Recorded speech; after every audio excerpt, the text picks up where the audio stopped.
রাহুলদার সাথে আমার কাজ করার কথা 2018-19 থেকে। অ্যান্ড আমরা রাহুলদা আমাকে যখন প্রথম ফোন করে, দেখো আমি এখন কিছুই করতে পারবো না।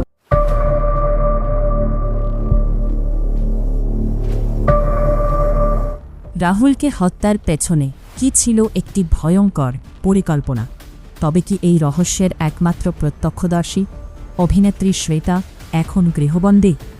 রাহুলের মৃত্যু ঘিরে দিন যত যাচ্ছে ততই ঘনীভূত হচ্ছে রহস্যের জাল। নানা প্রশ্নের ভিড়ে উঠে আসছে নতুন এক চাঞ্চল্যকর তথ্য।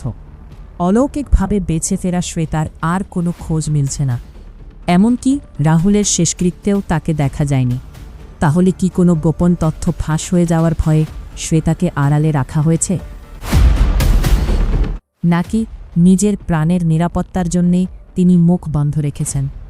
আজ আমরা উন্মোচন করব সেই রক্তহীন করা রহস্য, যেখানে পর্দার আড়ালে লুকিয়ে থাকা কিছু মুখোশধারী মানুষ জড়িয়ে থাকতে পারে এক ভয়াবহ ষড়যন্ত্রে। গত 29 মার্চ তালসারি সমুদ্র সৈকতে ঠিক কী ঘটেছিল? কেন উত্তাল ঢেউয়ের কবলে পড়ে শ্বেতা বেঁচে ফিরলেও রাহুল ফিরলেন না? শ্বেতার এই বেঁচে ফেরা, এটা কি আশীর্বাদ নাকি তার জীবনের সবচেয়ে বড় অভিশাপ? সব প্রশ্নের উত্তর লুকিয়ে আছে এই ঘটনার গভীরে। ভিডিওটি শেষ পর্যন্ত দেখুন, কারণ আজ আমরা তুলে ধরব সেই অজানা সত্য যা হয়তো খুলে দেবে এই রহস্যময় মৃত্যুর আসল চিত্র। হ্যাঁ, বলছি 29শে মার্চ তোমরা একসঙ্গে শুটিং করছিলে তালসারিতে। আমাকে একটু বলো যে মানে তোমার পক্ষে যেটুকু বলা সম্ভব, আমি জানি এফআইআর হয়েছে, তো তুমি যখন একসাথে শুটিং করার জলের দৃশ্য বা কি হয়েছিল, শুটিংটা তোমার কতটুকু পার্টের শুটিং ছিল, তুই সেইটুকু বলো। আমাদের শুটিং মানে তার আগে তো আমি যেহেতু এই শোটাতে ফেব্রুয়ারি থেকে স্টার্ট করেছি, কিন্তু আমার শুটিংটা ফেব্রুয়ারিতে আমি করলাম, তারপরে মার্চে আমার খুব একটা ডেট ছিল না, বিকজ গল্প এরকম ছিল যে আমার রি এন্ট্রি হবে। তো এইখানেই আমরা যেখানে শুটিং করছিলাম তালসারিতে, ওখানে আমার রি এন্ট্রির শুটটা করার কথা ছিল, যেটা হচ্ছিল। তার আগে সিনিয়র আর্টিস্টরা যতজন ছিল ওরা সবাই ছিল, ওদের সাথে রাহুল দা আর শ্বেতার শুট চলছিল।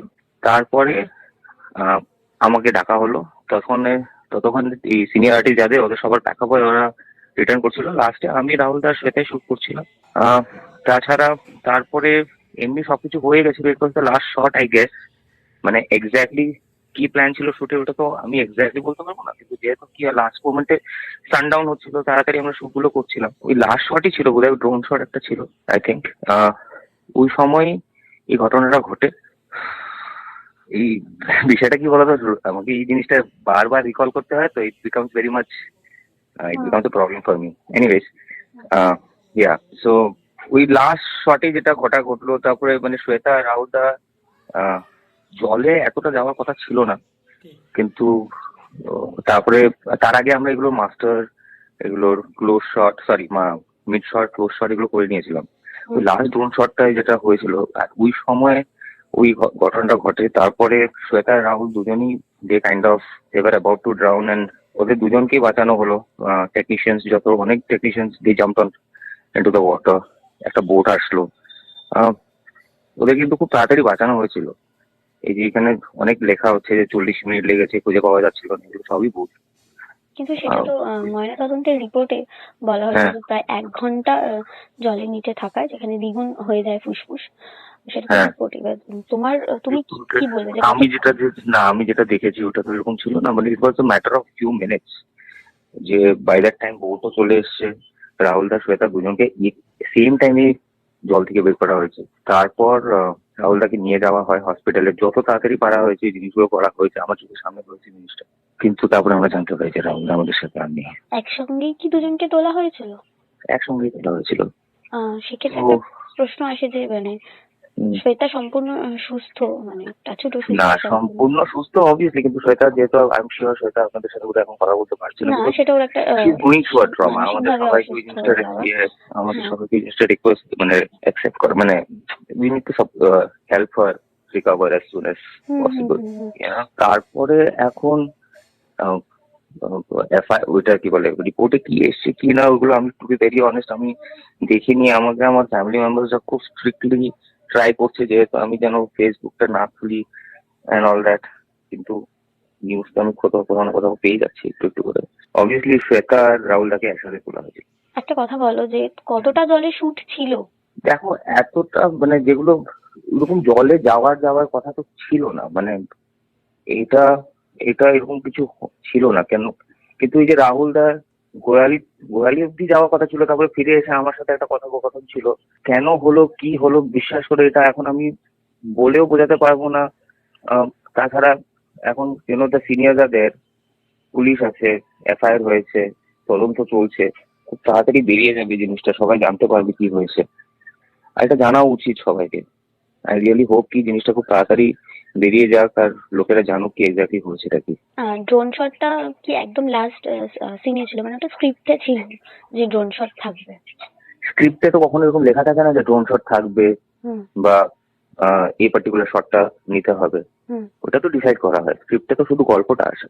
কার ডিসিশন ছিল যে ড্রোন শটটা হবে? এটা মানে ড্রোন তো কন্টিনিউ চলছিল, মানে আচ্ছা। আমরা দুদিন ধরে যখন শুট করছি আমাদের তো ড্রোন শুট হতেই থাকে যখনই আমরা আউটডোরে যাই।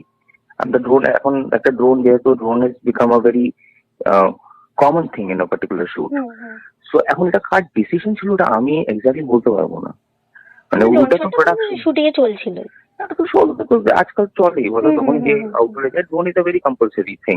আচ্ছা, তুমি নিশ্চয়ই জানো যে যখন এই ঘটনাটা হয় এবং প্রোডাকশনের অনেককেই জিজ্ঞাসাবাদ করা হয় যে কি হয়েছিল না হয়েছিল, অনেক ন্যারেটিভেই যে ভুল ইনফরমেশন ছিল বা অনেকের নানা এটা আমি শুনেছি যে মতামত এসেছিল। হ্যাঁ হ্যাঁ হ্যাঁ, এতে আমি না কোনো কমেন্ট করেও আমার কিছু মানে no point commenting on it. কেন কি হয়েছে, লোকেরা কি মানে যারা বলেছে ওরা কি প্যানিক করে গেছে তার জন্য বলেছে, কিসের জন্য বলেছে, মানে I cannot talk about someone. আমি এখন যে যারাই স্টেটমেন্ট দিয়েছে তখন ওরা স্টেটমেন্টটা কেন দিয়েছে কি বলেছে, আমাকেও অনেকে ফোন করেছে তখন, আমি কারো ফোন তুলতে পারিনি ফর ওয়ান রিজন যে ফোনটা আমার কাছে ছিলই না তখন, আমি কাকে ফোনটা দিয়ে, সবাই দৌড়োদৌড়ি করছে, people were running around here and there, আমার ফোনটা কখন আমি কাকে দিয়েছি আমার মনেই পড়ছিল না। আমি তখন তারপরে যখন সব ঘটনা ঘটে তারপরে আমি আমার ফোন খোঁজা শুরু করি, অনেকক্ষণ পরে আমি আমার ফোনটা পেয়েছি, আমি না করে দেখি 100টা মিস কল ছিল তখন।